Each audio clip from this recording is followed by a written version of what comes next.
AP ముఖ్యమంత్రి చంద్రబాబు పింఛన్దారులకు బహిరంగ లేఖ రాశారు. ప్రజల ఆశలు, ఆకాంక్షలు నెరవేర్చడమే ప్రభుత్వ ప్రథమ కర్తవ్యమని పేర్కొన్నారు. ఎన్నికల సమయంలో పింఛన్ అందుకోవడానికి మీరు పడ్డ అగచాట్లను ప్రత్యక్షంగా చూశానని, అందుకే పెంచిన పింఛన్ను ఏప్రిల్ నెల నుంచే ఇస్తామని హామీ ఇచ్చినట్లు చెప్పారు.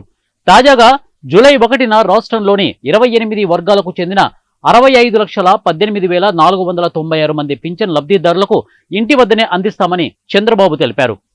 మేనిఫెస్టోలో చెప్పినట్లు పింఛన్ను ఒకేసారి 1000 రూపాయల నుంచి 4000 ఇస్తామని చెప్పారు. ఇక దివ్యాంగులకు 3000 పెంచి ఇక నుంచి 6000 ఇస్తున్నందుకు సంతోషంగా ఉందని చెప్పారు.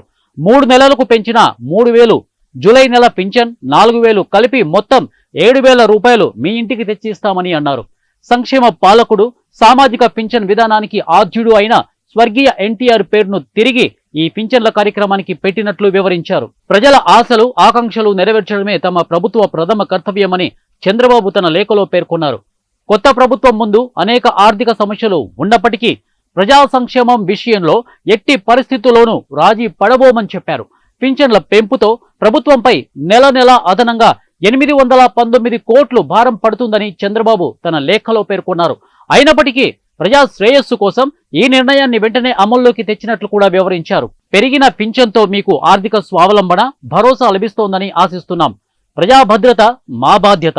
ప్రజలు సంతోషంగా, ఆరోగ్యంగా ఉండాలని కోరుకుంటున్నాను. ఎప్పుడు మంచి చేయాలని చూసే ప్రజా ప్రభుత్వాన్ని ఆశీర్వదించమని కోరుకుంటున్నామని చంద్రబాబు లేఖలో పేర్కొన్నారు.